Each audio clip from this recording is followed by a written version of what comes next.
भाई ये है क्वेश्चन नंबर 4, है ना। 4 को मैं कराने वाला हूँ। 3 तो सेम ही है, एलसीएम एंड एचसीएफ 2 और 3 सेम है। ओके, तो क्या कहा इसने क्वेश्चन नंबर 4 पे, ये एग्ज़ाम पे आते हैं, बोर्ड एग्ज़ाम पे। HCF of 306 and 657 is 9। Find the LCM of 306 and 657। That means जो दो नंबर का एचसीएफ दिया गया है उसी दो नंबर का एलसीएम लाके दिखाना है। ठीक है, तो मैंने ये क्वेश्चन को पहले ही लिख दिया, तो मैं दिखाता हूँ आपको कैसे सॉल्व करना है। ठीक है, तो क्या है भाई, HCF of 306 and 657 is 9। LCM of 306 and 657 को लाना है। जिस दो नंबर का एचसीएफ दिया गया उसी दो नंबर का एलसीएम भी लाना है। तो आप बोलोगे सर एलसीएम तो सीख ही लिया, लाना कौन सा बड़ा बात है ना।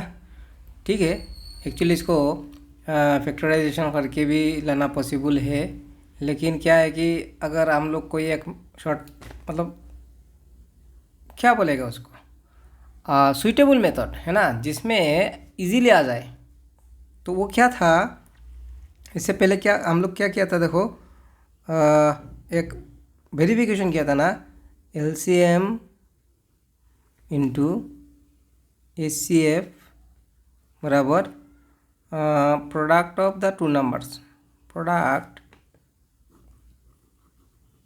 ऑफ द टू नंबर्स था ना, ये वेरीफाई किया था ना। तो इसी फॉर्मूला को अगर लगा दिया जाए, मतलब आपको दो नंबर का एचसीएफ दिया, एलसीएम लाना है, तो भाई आप इस पे चला जाओ, शॉर्टकट हो जाएगा आसानी से, है ना। या फिर दो नंबर का एलसीएम दिया गया, एचसीएफ लाना है, तो भी आप इसी फॉर्मूला पे चला जाओ। ये सबसे आसान तरीका है और एकदम कम टाइम में शॉर्टकटली आंसर आएगा, है ना। तो देखो एलसीएम लाना है, ओके जी, और एचसीएफ क्या है भाई, 9 है। कौन सा दो number, product of the two number, जो दो नंबर का एचसीएफ एंड एलसीएम लाना है या दिया गया है, तो वो दो नंबर का प्रोडक्ट भी करना है। That means 306 and 657। ठीक है, अब देखो अगर मेरे को एलसीएम लाना है ना, तो ये 9 डिवाइड होके आएगा ना इधर, है कि नहीं। तो भाई 9 इज डिवाइड हो गया है। अब 9 से देखो 9 3 ज़ा 27, मैं आपको यहाँ पे डिवाइड देखे ही दिखा देता हूँ, है ना। 9 3 ज़ा 27 माइनस करने पे 3 36, 9 4 ज़ा 36, दैट मीन्स क्या मिलने वाला है, 34। अब एलसीएम क्या होगा, ये 34 एंड 657 का मल्टीप्लिकेशन करके जो आएगा वही होगा आपका एलसीएम। ठीक है, तो मैं देखो इसको मैं कैलकुलेटर पे मल्टीप्लिकेशन करके दिखाता हूँ आपको। तो क्या है, 34 इंटू 657 का मल्टीप्लिकेशन करना है ना। तो क्या आएगा, 22338, 22338। ठीक है, तो मैं वही अभी आंसर लिखने वाला हूँ, 22338। अब बात होती है कि सर आपने तो कैलकुलेटर पे मल्टीप्लिकेशन कर दिया, हम लोग को एग्ज़ाम पे, तो एग्ज़ाम में जाने से हम आप लोगों को तो ऐसा मौका नहीं मिलेगा, है ना।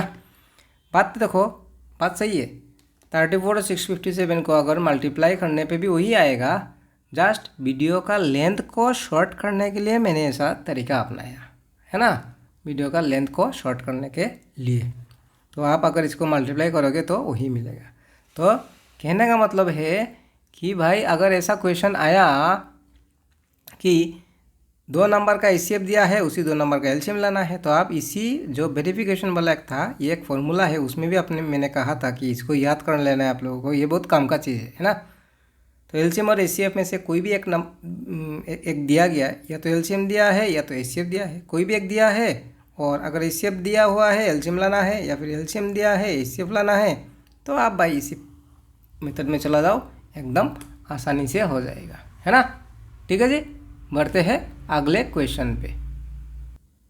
तो नेक्स्ट क्वेश्चन क्या है, क्वेश्चन नंबर 5 है ना, 5।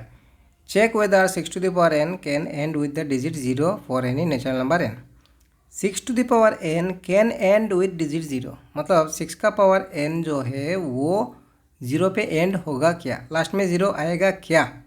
जैसे ये देखो, इसका लास्ट पे 0 है ना, 0 पे एंड हुआ, तो यहाँ ऐसे ही 0 पे एंड होगा क्या for any natural number n। n का वैल्यू कोई भी नेचुरल नंबर ले लो आप, आपका मर्जी है। n का वैल्यू कोई भी नेचुरल नंबर ले लो, लेने पे आप उसको सॉल्व करने पे लास्ट पे एंडिंग विथ 0, मतलब लास्ट डिजिट जो है वो 0 होगा कि नहीं चेक करके दिखाना है। ठीक है, आप सुनो मेरे बात। 6 टू द पावर n का वैल्यू आप कुछ भी ले लो, नेचुरल नंबर कुछ भी ले लो n का बदले में, उसको सॉल्व करने पे एंडिंग विथ डिजिट 0, मतलब लास्ट डिजिट 0 पॉसिबल है कि नहीं, है ना। तो शॉर्टकट में बात बोलूँगा, लॉन्ग कट नहीं करूँगा। जैसे मानो 60 है ना, तो इसको 6 × 10 लिखा जा सकता है कि नहीं। तो देखो 6 तो 6 है और 10 मतलब 2 5 जा 10,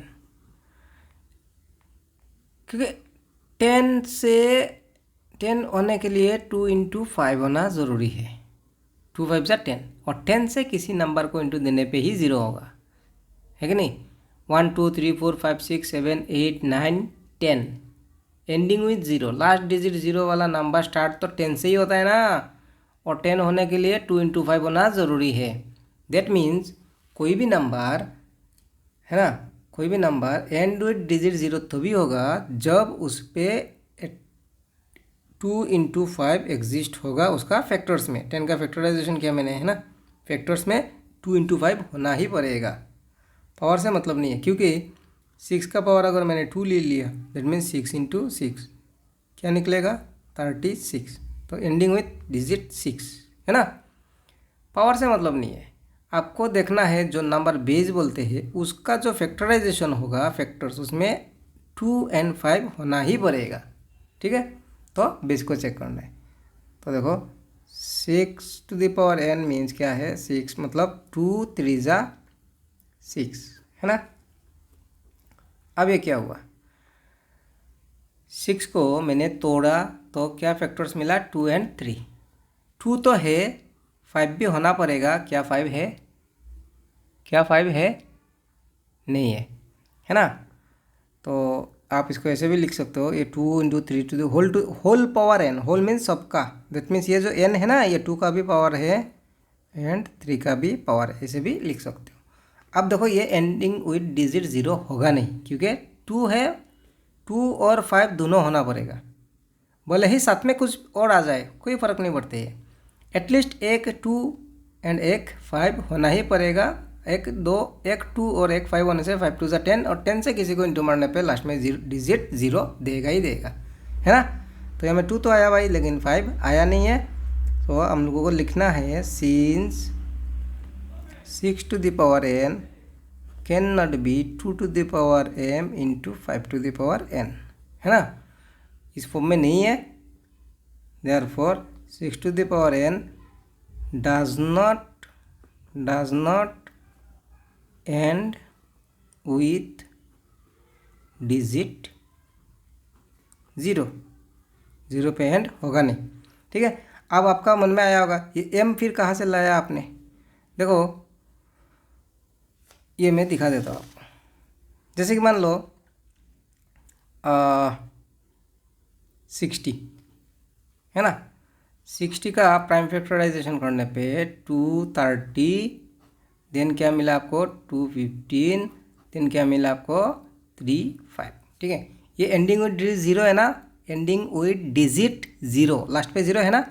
अब उसका फैक्टर्स करके क्या मिला देखो 2 × 2 × 3 × 5। और मेरा क्या कहना था कि एटलीस्ट 2 × 5 होना पड़ेगा, तो है ना, 2 भी है और 5 भी है। लेकिन 2 देखो कितना बार आया, 2 बार आया 2 का पावर 2, एंड 5 कितना बार आया भाई, 1 बार। तो 2 बोले है कितना भी बार हो जाए, 5 बोले कितना भी हो जाए, एटलीस्ट 2 और 5 होना ही पड़ेगा। अब 2 कितना बार है 5 कितना बार है तो मालूम नहीं है ना। तो अगर इसको मैंने m बोला तो इसको तो मैं m नहीं बोल सकूँगा कि 1 है, तो n है ना। तो इसलिए ऐसा लिखा जाता है। ठीक है जी, तो कोई भी अगर ऐसा दिया, जैसे कि आपको दिया 14 टू द पावर m को चेक करना है ना। आप हमेशा बेस जो नीचे वाला वैल्यू उसको चेक करो। 2 इंटू 7 14 है ना, 14। तो इसमें 5 है क्या? नहीं है, तो ये भी एंडिंग विद डिजिट 0 नहीं होगा। अब मान लो आपको दे दिया 15 का पावर n, तो 3 5 जा 15 टू द पावर n। देखो 5 तो है लेकिन 2 है क्या? 2 नहीं है। 2 भी होना पड़ेगा, 5 भी होना पड़ेगा। 2 चाहे 4 बार हो जाए, 5 चाहे 1 बार हो जाए, 5 2 जा 10 तो होगा ही, है ना। तो एटलीस्ट 2 इंटू 5 होना है, तब जाके एंडिंग विद डिजिट 0 होगा। और ये एग्ज़ाम में आता है, आते रहता है, ठीक है। तो इस पर आपको ध्यान देना है, होगा जी। तो मैं नेक्स्ट क्वेश्चन पे बढ़ता हूँ। तो देखो क्वेश्चन नंबर 6, ये बहुत ही इंपॉर्टेंट क्वेश्चन है जो एग्ज़ाम में आते रहता है ना। ये दोनों क्वेश्चन 4 5 6, ठीक है। 6 तो आता ही है। Explain why 7 into 15 into 13 plus 13 and this are composite number. क्या एक्सप्लेन करना है? Composite number. ये नंबर कंपोजिट क्यों है? दोनों का दोनों कंपोजिट क्यों है ना। तो मैंने कंपोजिट शायद समझाया नहीं आपको, पहले तो कंपोजिट समझा देता हूँ मैं, है ना। तो देखो मैंने ये क्वेश्चन लिख लिया कि 7 इंटू 11 इंटू 13, ये मैंने क्वेश्चन लिखा 7 इंटू 11 इंटू 13 प्लस 13 कंपोजिट क्यों है ना। तो कंपोजिट का डेफिनेशन क्या है भाई?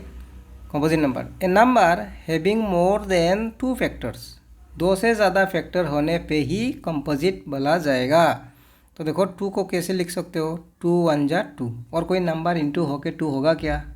2 1 जा 2, और कोई 2 नंबर इंटू होके 2 होगा क्या? नहीं होगा, है ना। सेम 3 1 जा 3, सेम। अब 4 देखो, 4 क्या होगा? हर नंबर का फैक्टर तो 4 1 जा 4 भी होगा एंड 2 2 जा 4 भी होगा, है ना। दैट मीन्स 4 को हम लोग कैसे लिख सकते हैं? 2 2 जा 4 1 जा 4, ओके जी। तो देखो 2 का फैक्टर्स 2 है, 3 का 2 फैक्टर है, जबकि कंपोजिट होने के लिए number having more than 2 factor, 2 से ज़्यादा होना पड़ेगा तभी कंपोजिट कहा जाएगा, है ना। तो 4 का फैक्टर्स क्या है? देखो 4 1 जा 4, 2 मिल गया, और 2 2 2 जा 4 2, 3 फैक्टर, है ना। मोर देन 2 हो गया, या फिर 2 2 जा 4 1 जा 4, दैट मीन्स यहाँ में भी 3 आया। दैट मीन्स 4 का 2 से ज़्यादा फैक्टर है, इसलिए ये कंपोजिट होगा, है ना। अब देखो 12 का 2 2 जा 4 3 जा 12 1 जा 12, मोर देन 2 फैक्टर्स, ओके। तो 2 से ज़्यादा होने पे ही, 2 से ज़्यादा मतलब 3 4 5 6 7 कितना भी हो जाए, एटलीस्ट, मतलब एटलीस्ट नहीं है, 2 से ज़्यादा होना ही पड़ेगा, मोर देन 2 फैक्टर, ठीक है। तो क्वेश्चन में कहा कि भाई ये जो नंबर है ये कंपोजिट क्यों है? तो कंपोजिट होने के लिए मोर देन 2 फैक्टर ला के दिखाना पड़ेगा, है ना। तो भाई ये अच्छा से सुनना, ये एग्ज़ाम में आते रहते हैं, है ना। तो देखो यहाँ में कॉमन क्या है? देखो सेम क्या दिखेगा? 13 है ना, तो आप 13 को कॉमन ले लो। कॉमन मीन्स डिवाइड देना, है ना। तो 13 से डिवाइड देना है मेरे को, 7 तो जैसा का वैसा, 11 भी जैसा का वैसा, इंटू 13 से 13 को डिवाइड देने पे 1, देन प्लस साइन 13 से 13 को डिवाइड देने पे 1 मिलेगा, ओके। अब देखो 7 7 11 जा 77, 77 1 जा 77, साथ में क्या है? प्लस 1, है ना। अब नेक्स्ट स्टेप क्या होगा? 77 प्लस 1 78, तो आपको मिला क्या है? 13 इंटू 78 मिला, है ना।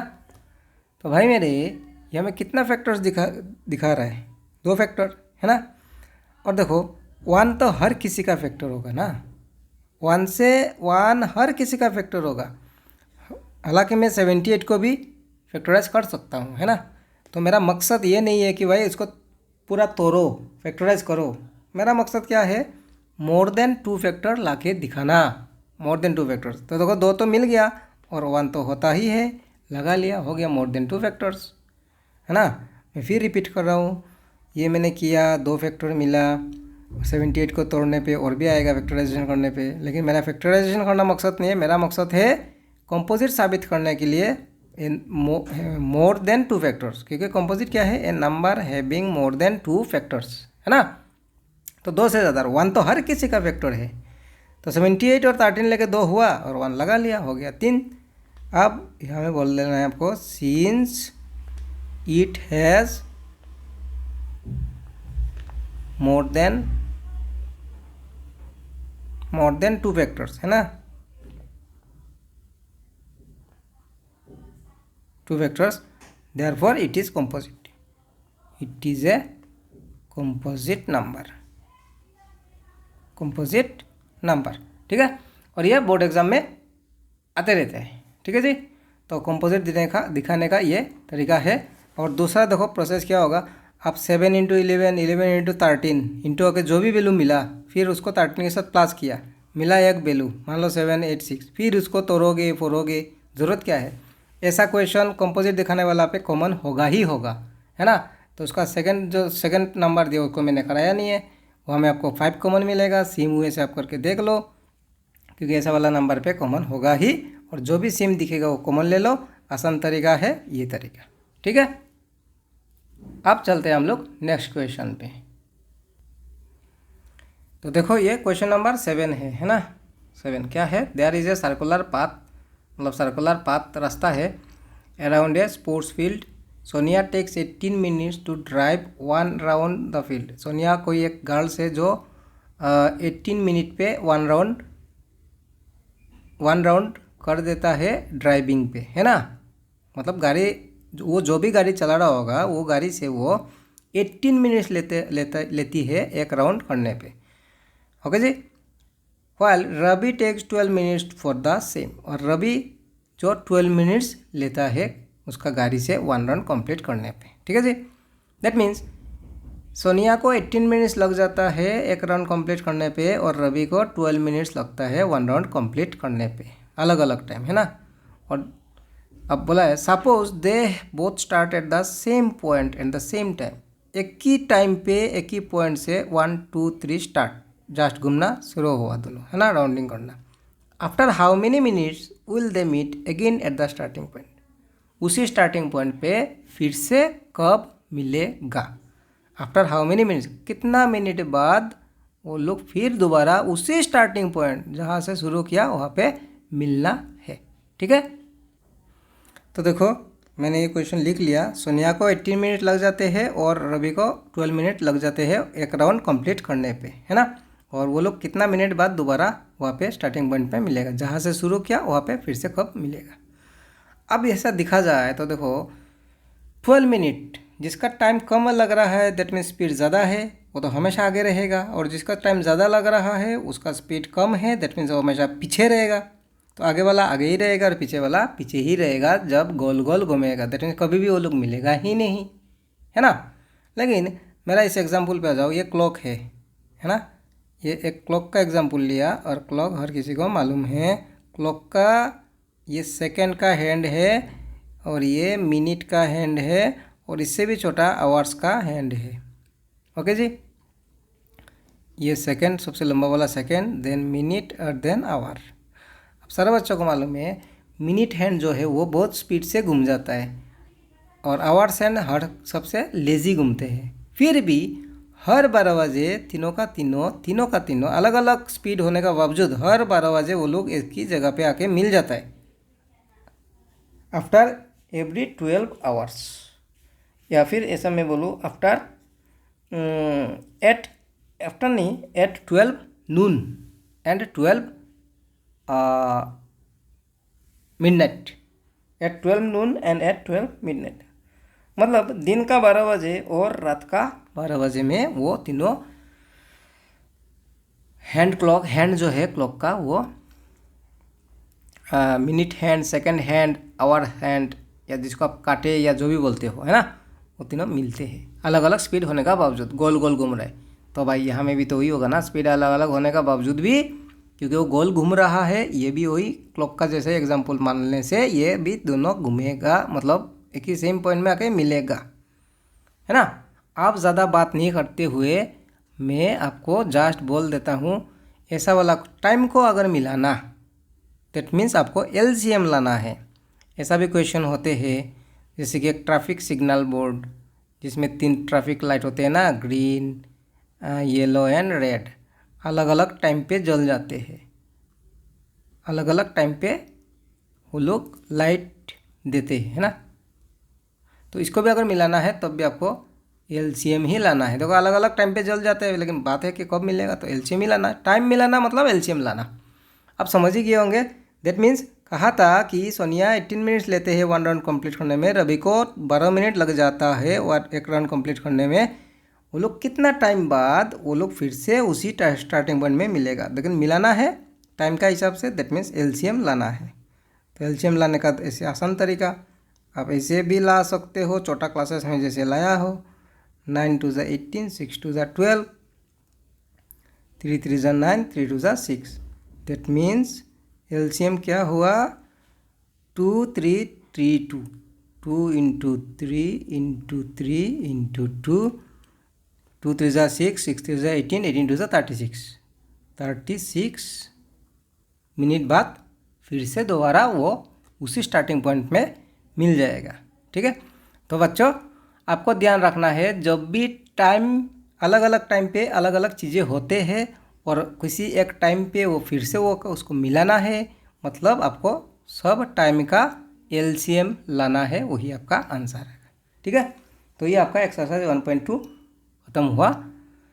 नेक्स्ट वीडियो पे आपका नेक्स्ट एक्सरसाइज में लेके आऊँगा। ठीक है। Hope you understand. समझ में आने से, बिना समझ, अगर समझ में आया तब भी कमेंट करके मुझे बोलो कि सर समझ में आया। अगर समझ में नहीं आया तब भी कमेंट करो कि सर आप क्या पढ़ाते हो, समझ में भी नहीं आया। क्योंकि मैं मेरा एक तरफा से मेरा ही स्टाइल से पढ़ा के जा रहा हूँ। आपको कौन सा मेथड पे या कैसे जाने पे आपको समझ में आएगा, आप कमेंट करके बोलो। ज़रूर मैं कोशिश करूँगा उसी हिसाब से पढ़ाने का। ओके जी। ठीक है, मिलते हैं अगले वीडियो पे।